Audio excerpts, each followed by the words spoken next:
마음을 자유롭게 하는 길이 두 가지나 있다면 여러분, 이 둘은 과연 같은 길일까요? 아니면 전혀 다른 길일까요? 옛날에 한 목수가 당대 최고의 성자에게 던졌던 이 질문에 글쎄요, 우리 마음속 빛에 대한 아주 깊은 비밀이 숨어 있다고 합니다. 오늘 저랑 같이 그 비밀 한번 파헤쳐 보시죠.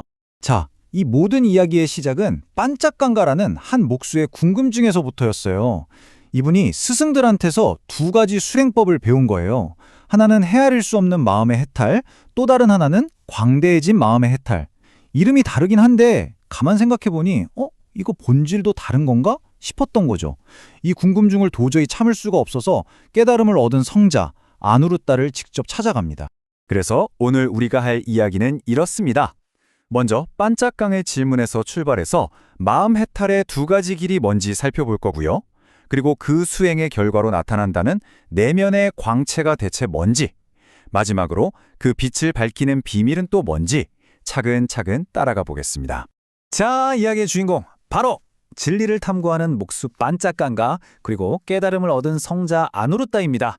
평범해 보이는 한 목수가 던진 이 질문 하나가 어떻게 마음의 본질을 꿰뚫는 깊은 통찰로 이어지는지 한번 같이 보시죠. 반짝강가의 마음이 얼마나 혼란스러웠을지 좀 감이 오시죠? 아니, 한쪽에서는 감정의 질이 중요하다고 하고 다른 쪽에서는 마음의 범위를 넓혀야 한다고 하니 이게 대체 표현만 다른 같은 길인 건지 아니면 아예 출발점부터 다른 길인 건지 이걸 확실하게 알고 싶었던 겁니다.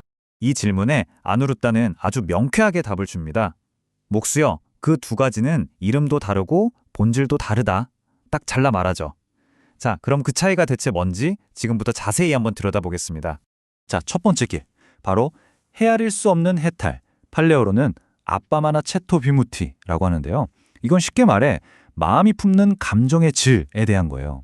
어떤 방향이나 대상을 정해놓지 않고 이 세상 모든 존재를 향해서 끝없이 자애, 연민 같은 긍정적인 마음을 팍 펼치는 수행이죠. 말 그대로 마음의 퀄리티를 무한대로 끌어올리는 겁니다. 그리고 두 번째 길, 광대해진 해탈. 이건 마하가타 최또 위무티라고 하는데요.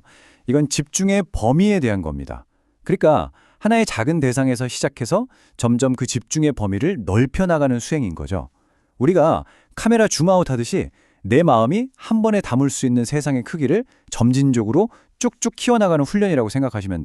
여기 표를 보시면 두 길의 차이가 한눈에 딱 들어오죠? 왼쪽에 헤아릴 수 없는 해탈은 마음의 퀄리티를 다루는 거고 오른쪽에 광대해진 해탈은 마음의 스케일을 다루는 겁니다. 그러니까 이건 완전히 다른 접근법인 셈이죠. 이 광대해진 해탈 수행이 어떻게 진행되는지 보면 더 이해가 쉬울 거예요. 자, 보세요. 처음에는 나무 한 그루에서 시작합니다. 그러다 몇 그루로, 그리고 마을 전체로, 더 나아가 왕국 전체로, 마침내 바다에 이르는 온 땅까지 마음의 집중 범위를 점점 넓혀가는 거죠. 굉장히 체계적인 마음 확장 훈련이라고 할 수 있습니다. 자, 근데 여기서부터 이야기가 한 단계 더 깊어집니다. 아누르타는 우리가 어떤 수행을 하느냐에 따라서 우리 의식의 질, 이걸 경전에서는 광채, 즉 아바라고 부르는데요. 이 광채가 달라진다고 설명해요. 우리가 마음 수행을 하면 그 결과로 나타나는 광채가 이 네 가지 중 하나라고 합니다. 광채가 아주 작거나 아니면 헤아릴 수 없이 크거나 또는 그 빛 자체가 오염되어 있거나 아니면 지극히 청정하거나 이렇게 네 가지요. 그럼 당연히 이런 질문이 생기겠죠? 아니, 똑같이 수행을 하는데 왜 어떤 존재는 빛이 작고 다른 존재는 빛이 클까? 이 차이는 도대체 어디서 오는 걸까요? 답은 아주 명확합니다. 바로 아까 봤던 광대해진 해탈, 즉 집중의 범위에 달려 있다는 거예요. 좁은 범위에 마음을 집중하면 작은 광채가 생기고 이 세상 전체에 마음을 두면 헤아릴 수 없이 큰 광채가 생겨난다는 거죠. 결국 내 마음의 스케일이 곧 내 빛의 스케일이 되는 셈입니다. 자, 그럼 광채의 크기 문제는 해결됐습니다. 근데 질은 어떨까요? 빛이 탁하냐 맑으냐는 대체 무엇으로 결정될까요? 여기서 아누르타가 정말 기가 막힌 비유를 하나 드는데요. 바로 등불의 비유입니다. 먼저 오염된 광채, 상킬리타 반은요, 마치 더러운 기름에 더러운 심지를 꽂아놓은 등불 같다고 해요. 상상이 가시죠? 빛은 희미하고 그 흐름이랑 연기만 자욱하게 피어오르는 그런 등불 말입니다. 반면에 청정한 광채, 파리수타 바하는 깨끗한 기름에 깨끗한 심지를 갖춘 등불과 같다고 합니다. 이런 등불은 어떨까요? 당연히 연기 하나 없이 맑고 환한 빛을 내뿜으면서 주변을 환하게 비추겠죠. 핵심은 바로 기름과 심지의 순수함, 바로 이겁니다. 그럼 우리 마음의 빛을 흐리게 만드는 그 더러운 기름과 심지는 구체적으로 뭘까요? 경전에서는 딱 3가지를 짚어줍니다. 첫째, 몸의 그릇됨과 불안정. 둘째, 해태와 혼침, 그러니까 나른하고 졸린 상태. 그리고 셋째, 들뜸과 후회. 바로 이런 것들이 우리 마음의 빛을 가리고 그을음을 만들어내는 주범이라는 거죠. 그렇다면 답은 나왔네요.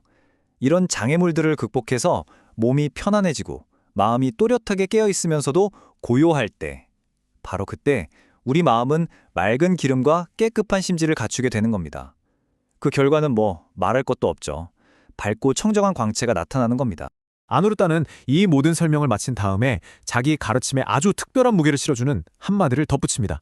이 말이 정말 대단하지 않나요? 이건 내가 책에서 읽거나 누구한테 주워들은 이론이 아니다라는 거죠.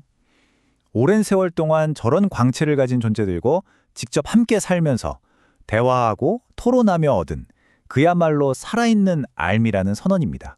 자, 그렇다면 이 고대의 지혜가 오늘을 사는 우리에게 던지는 메시지는 뭘까요? 이 모든 이야기를 이제 우리 자신에게로 한번 가져와 보죠. 오늘 이야기의 핵심, 딱 한 문장으로 요약할 수 있습니다. 바로 이거예요. 여러분의 초점이 닿는 범위가 여러분 마음의 크기를 결정하고 여러분 마음의 순수함이 그 마음이 내는 빛의 퀄리티를 결정한다.